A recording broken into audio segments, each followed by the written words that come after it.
Hello everyone, my name is Alan Janel Jr. My in-game name is XXCradleXX from Saturn server.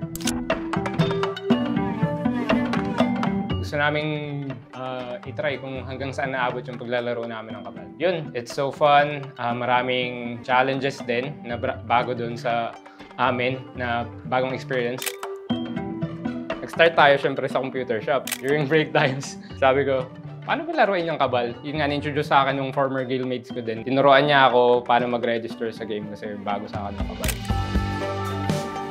Laro kami doon, trinay namin siguro mga 2 hours. Pa-level ako, tinesting ko lang. After that day, pagbalik namin, may mga schoolmate na ako na taga-STA na naglalaro na din. Kasi putok na putok siya nung time na yun. So nakakatuwa. Ang pinaka nagustuhan ko naman sa Kabal is yung ano nila, yun, yung combo system nila. Kakaiba to may combo. At the same time, yung gameplay tsaka yung animation niya, sobrang dynamic. Tapos full yung graphics. Doon ko napansin si Kabal na meron siyang something na angat pagdating sa ibang game. Na-introduce ako dun sa guild nung kaibigan ko rin na maglaro na nag-introduce sa akin sa Kabal. Name niya sa game is Chikura. So malaking benefit talaga na na-join ako dito sa guild na to kasi stepping stone ko siya para mas mag-level up pa dun sa current gameplay ko. Saka of course sa base level ko. So nakakatuwa kasi yung community ng Kabal, hindi lang sila solely sa in-game, syempre yung within the community din. Saka yung camaraderie na bubuo.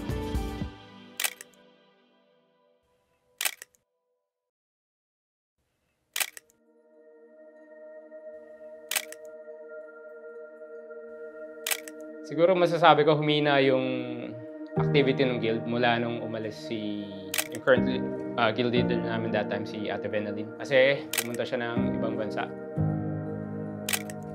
Tuloy-tuloy pa rin kami all throughout, pero hindi na sobrang active compare nung time niya. Yun nga, as years goes by, yung mga players, nagkanya-kanya na din. Tingin ko, busy din sa buhay. May mga hindi na nag-online, kino-question ko, ano ba nangyayari sa guild? Tapos yun, hindi ko na nakikita rin yung napasahan ng leadership na madalas din mag-online.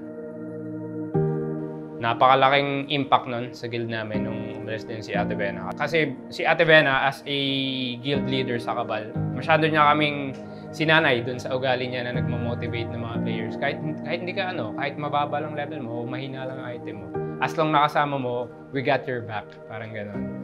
Kaya nung nawala siya, medyo napilayan.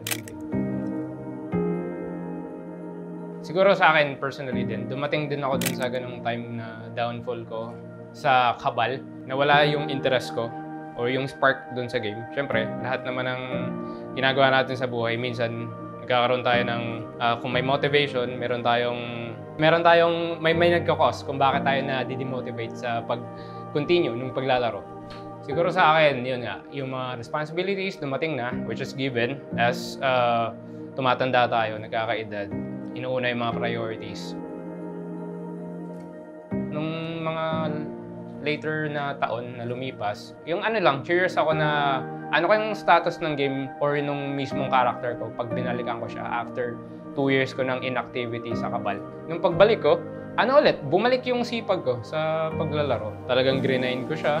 Ang dami rin ng mga updates sa Kabal na nabago na ang ganda ng mga bago nilang in-imply sa game na feature. Dumating din sa point na nawalan talaga ako ng time para maglaro. Pero hindi nawala sa sa heart ko yung Kabal. Yung meron siyang special spot lagi sa sa sarili ko na nakikita ko na OG player ako ng Kabal. Forever na ako magiging OG player ng Kabal. Nakita ko yung update sa Facebook. Pre-register sila sa upcoming na Kabal PCs. So sobrang na-excite ako kasi parang nabuhay yung 2008 na sarili ko na, uy, babalik si PC. Sobrang nabuhayan ako ng loob kasi ito na yung chance namin para ituloy kung ano yung naiwan namin sa game dati, which is sobrang exciting. And then throughout, yung plans namin as guild is bumalik yung all-time players ng Kabal.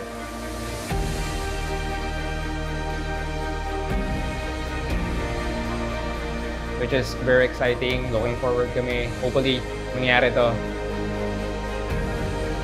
sobrang excited ko na sabihin na yung excitement ko gusto kong i-share sa mga guild or former guild members ko.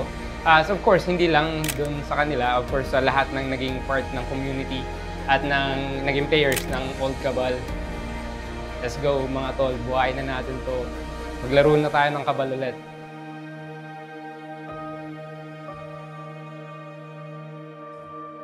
Na-prove sa akin na yung ng Preeminence or ng guild na to na si Cabal is hindi lang siya community within the game but within real life din. Kasi nabuo tong camaraderie and then group of people, naging magkakaibigan kami in real life.